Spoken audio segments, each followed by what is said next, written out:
O Alexandre de Moraes abriu o inquérito que investiga a existência de uma milícia digital a partir do governo Bolsonaro, que foi um governo apoiado pelo Elon Musk.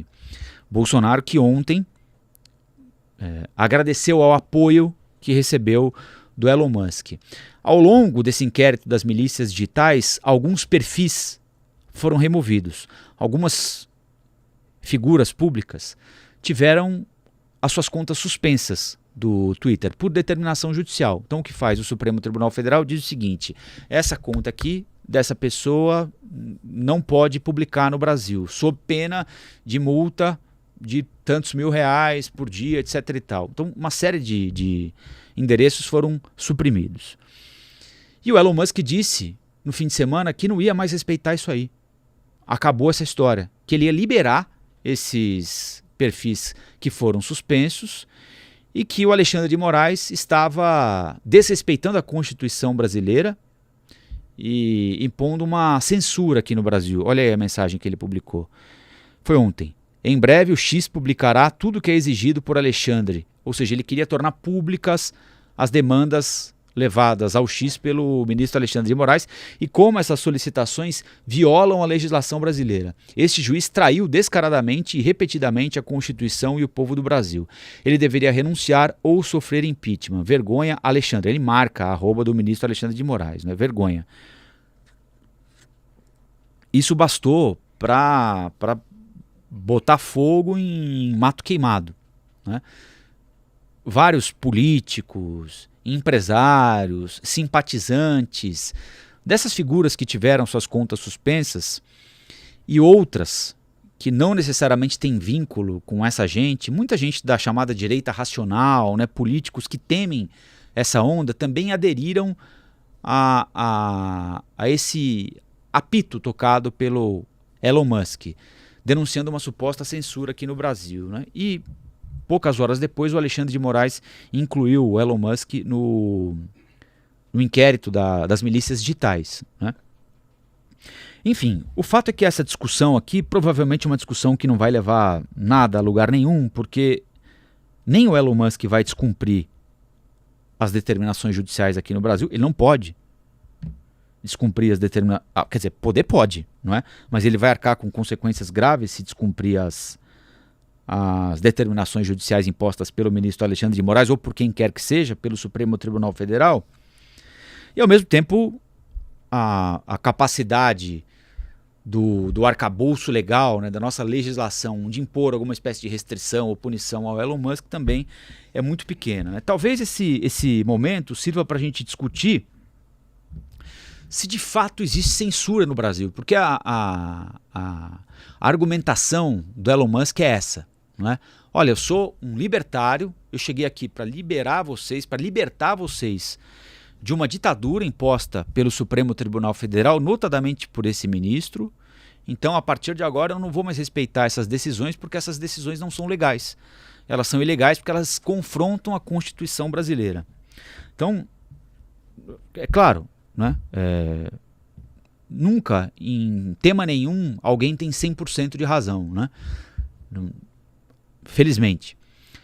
Mas vamos imaginar o seguinte: hoje, se eu ou você que está nos acompanhando quisermos publicar uma mensagem em uma rede social qualquer, criticando o trabalho do ministro Alexandre de Moraes, nós vamos ser punidos por isso?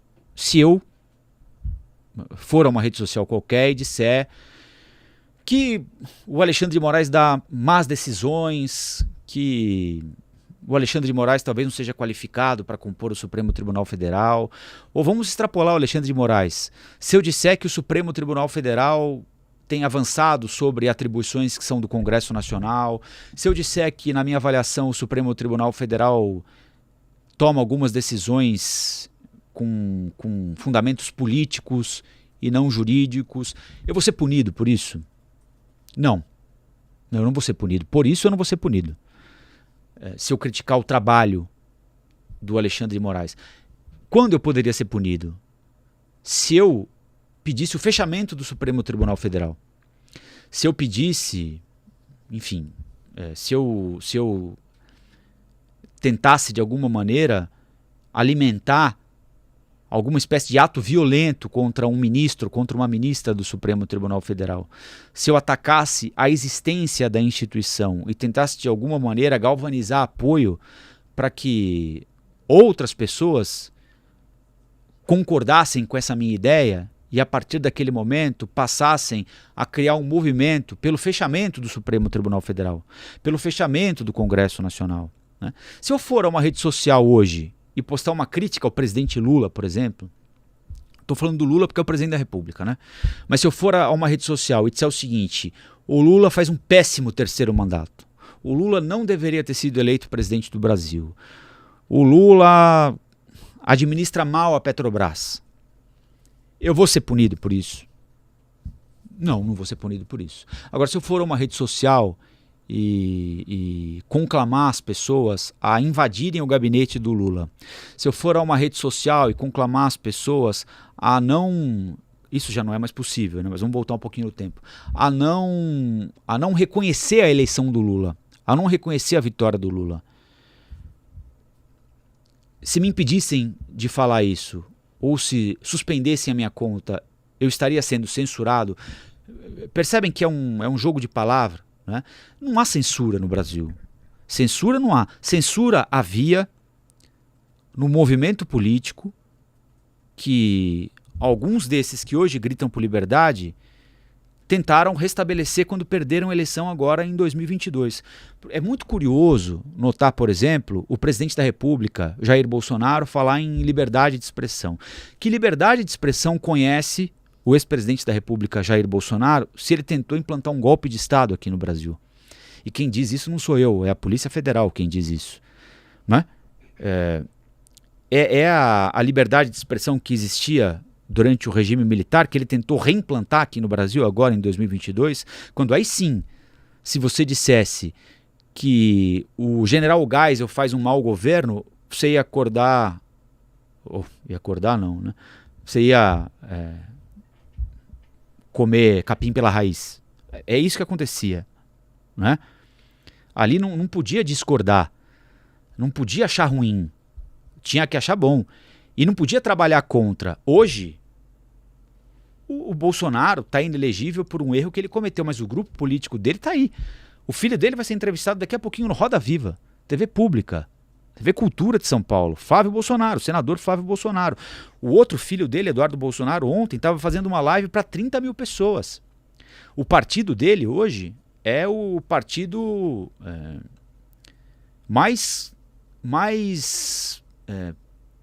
com mais gente, com mais parlamentar no Senado e na Câmara dos Deputados.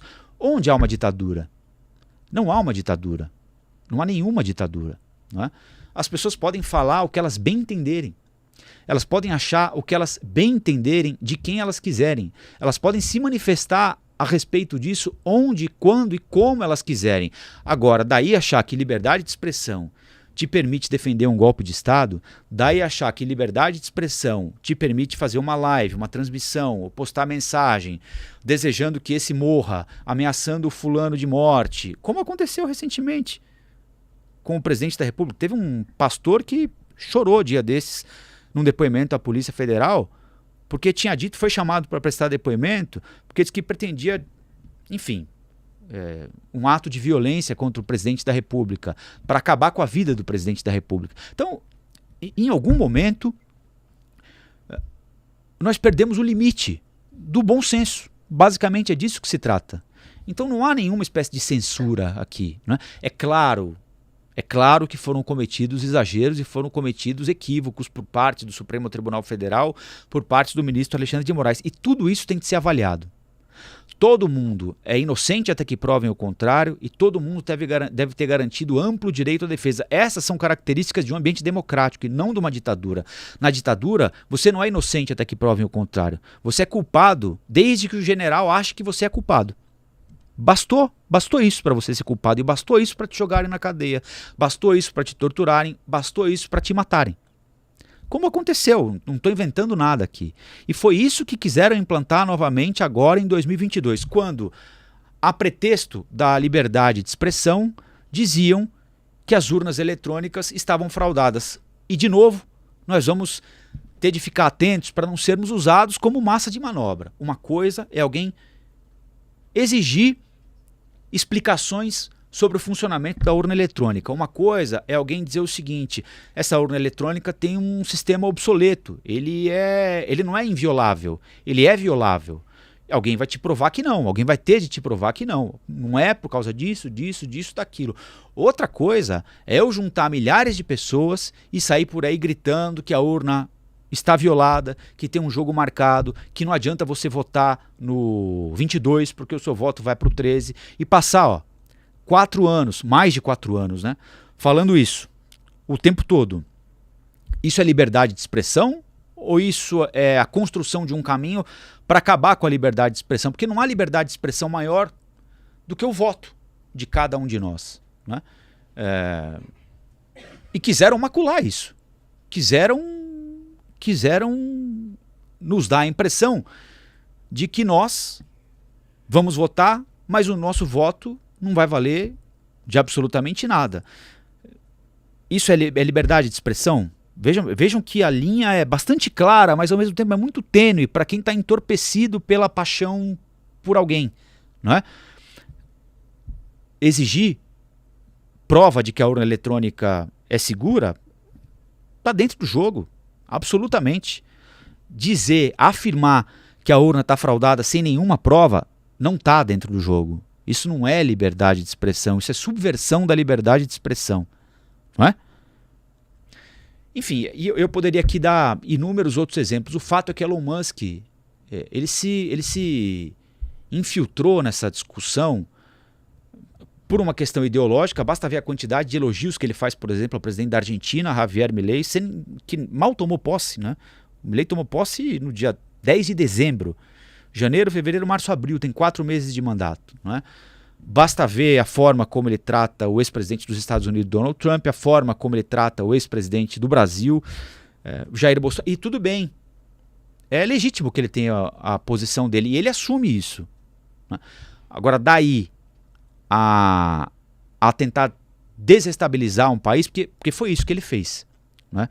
Quando ele, do alto da posição que ocupa, se soma a um discurso que é repetido aqui no Brasil por determinadas lideranças políticas, ele dá potência para essa voz, né? Tem gente no mundo inteiro que passou a olhar para cá e falou assim: pô, mas o que está acontecendo no Brasil? É uma ditadura lá? As pessoas estão sendo censuradas, não podem falar, e eventualmente essas pessoas não têm detalhes daquilo que de fato está acontecendo aqui, né? Então nós temos um empresário estrangeiro que tem interesses aqui no Brasil dos mais diversos, político, mas empresarial também. Por exemplo, ele está pastando aqui com a Tesla, aqui no mundo todo, né?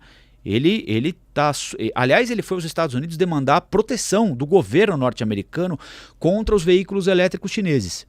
Ele é dono da Tesla e ele tá suando para conseguir manter uma posição importante no mercado, com a chegada de montadoras chinesas, por exemplo, que disputam esse mercado. Ele admitiu que usou redes sociais para desestabilizar a eleição na Bolívia, porque a Bolívia tem uma das maiores reservas de lítio do mundo, lítio que ele precisa para produzir as baterias para os automóveis elétricos. Então é alguém que passa por cima do que for necessário para que tenha os seus interesses atendidos. E um desses interesses é continuar trabalhando por uma rede social absolutamente livre de regra. E aí o debate fica enviesado, porque nós estamos falando de colocar regra ou de censurar, né? Uma coisa é uma coisa, outra coisa é outra coisa. Uma coisa é colocar regra. De repente, e eu não vou me meter aqui a dizer quais são as regras necessárias, as excessivas ou não, porque isso tem um foro adequado para ser debatido, né? Mas, de repente, alguém tem de se identificar para ter uma rede social, né? A gente se identifica para tudo na vida. A gente se identifica para comprar aspirina na farmácia, para comprar gilete, para fazer a barba. Não se identifica? Você vai lá, dá CPF, dá endereço, dá celular. Por que para ter um perfil numa rede social, por exemplo, pode ser anônimo, né? É uma discussão interessante, né? Mas não é uma discussão que impõe a censura, pelo menos não nesse momento aqui. Acho que ninguém vai aceitar, né? Ninguém vai propor participar de uma discussão que impõe a censura a nada. Não é?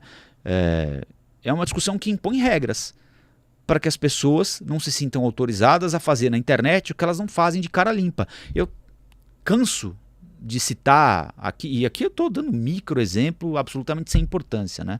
Mas de gente que fala, enfim, que usa determinadas expressões aqui no nosso chat, ou em qualquer outro chat, ou gente que manda mensagem, que não faria isso de cara limpa, mas nem olha, né? Nunca na vida. Mas na internet o impulso é outro, né? Na internet a coragem é outra, né? E bom que seja assim, tudo bem, né? Mas responda pelo que você diz, responda pelos seus atos, como acontece em qualquer lugar. Se eu sair daqui agora e for à estação de metrô e usar algumas palavras que utilizam aqui, provavelmente a polícia vai me catar pelo cangote e vai me levar embora para prestar depoimento numa delegacia qualquer, não é? Por que aqui pode e na estação de metrô não pode? Vamos mais longe um pouquinho? Por que aqui pode e numa emissora de rádio não pode, numa emissora de TV não pode, num jornal não pode? Qual é a diferença? Né? A gente está tratando mais ou menos da mesma coisa, né? Com mais liberdade, com mais desenvoltura, muitas vezes de um jeito um pouquinho mais coloquial, mas basicamente nós estamos tratando das mesmas coisas. Se eu chegar aqui e falar alguma bobagem qualquer, eu tenho de responder da mesma forma como eu responderia se eu falasse no rádio, na televisão, se eu escrevesse no jornal, né? Mas não é, então nós temos essa responsabilidade e quem interage também, não é? Quem usa esse tipo de ferramenta também. Por exemplo, por que alguém pode chegar no Twitter e dizer que quer matar o Lula? Se essa pessoa disser isso no meio da rua, ou disser isso lá na porta do Palácio do Planalto, ela vai ser, enfim, no mínimo levada para averiguação, né? Por que alguém acha que tem de ter liberdade para falar isso na internet, né? Então, eu acho que são essas coisas que, enfim, que a gente tem de pontuar. Acabei viajando demais aqui e saindo um pouco do assunto, mas acho que é mais ou menos por aí. É só a minha única preocupação nessa história não é Elon Musk, Alexandre de Moraes, é que, enfim, e essa é só a minha avaliação, pelo amor de Deus, não estou aqui para ensinar nada para ninguém, nem quero assumir esse papel aqui, mas não me parece que a gente viva num ambiente em que haja censura, seja na internet, seja em qualquer outro lugar. Todo mundo é livre para dizer aquilo que bem entende, não é livre para cometer crime, no metrô, na padaria, no estádio de futebol e nem na internet. E tem muita gente aí falando em nome da liberdade de expressão, da liberdade de opinião. Vejam o que essas pessoas dizem. Vejam se isso é crime ou se não é crime. Observem com frieza, com calma e transportem isso, tirem isso da internet e põem numa sala de aula, por exemplo, falando para os seus filhos. Ou para você, estudante, né? Um professor, enfim. É importante a gente tirar um pouquinho da internet e tratar a internet como a vida cotidiana. Ninguém é outra pessoa. Todos nós somos as mesmas pessoas, aqui e aqui, né? Então essa conversa ela acaba servindo para criar uma grande massa de gente que acha que de fato está tendo a sua liberdade reprimida pelo Alexandre de Moraes, né? Quem o Alexandre de Moraes censurou? A não ser determinadas figuras, e repito, não quer dizer que ele está em 100% certo em todas as vezes, muito pelo contrário, nem de longe, mas quem teve uma opinião censurada pelo Supremo Tribunal Federal, uma opinião, não um crime. Quem foi censurado por dizer que é contra ou a favor da privatização da Petrobras? Quem foi censurado por fazer críticas ao governo? Quem foi censurado por fazer críticas ao Lula? Quem foi censurado por fazer crítica ao Bolsonaro? Quem foi censurado por fazer crítica ao Supremo? Quem foi censurado por fazer crítica ao Congresso Nacional? Você é censurado se você disser que a eleição é uma fraude. Não é censurado, você é responsabilizado, né? Você é responsabilizado se você começar a a querer juntar gente ou a estimular a ida, a partir de uma mentira, estimular a ida de pessoas a Brasília para tentarem tomar o poder na mão grande, para quebrarem as sedes dos três poderes, aí sim, né, você vai ser obrigado a se responsabilizar se você disser que o Supremo Tribunal Federal inviabilizou a reeleição do Bolsonaro, por exemplo, sem prova, né? Entende? Tem um limite que, ao mesmo tempo que ele é tênue, ele é muito claro, né? É tudo muito claro, né? Tem o pra lá e o pra cá. O daqui pra lá é crime. Se você cometer crime, você vai responder por ele, em qualquer lugar, inclusive na internet. Daqui pra lá, tudo é válido. Você é corintiano, você é palmeirense, você gosta do Alexandre de Moraes, você gosta do Bolsonaro, você gosta do Lula, você acha que o Supremo Tribunal Federal não tinha de ter 11, tinha de ter 22 ministros, né? Ou tinha de ter um só. Enfim, aí cada um é cada um, né? Então, enfim, eu, do meu lado, procuro sempre tomar cuidado para não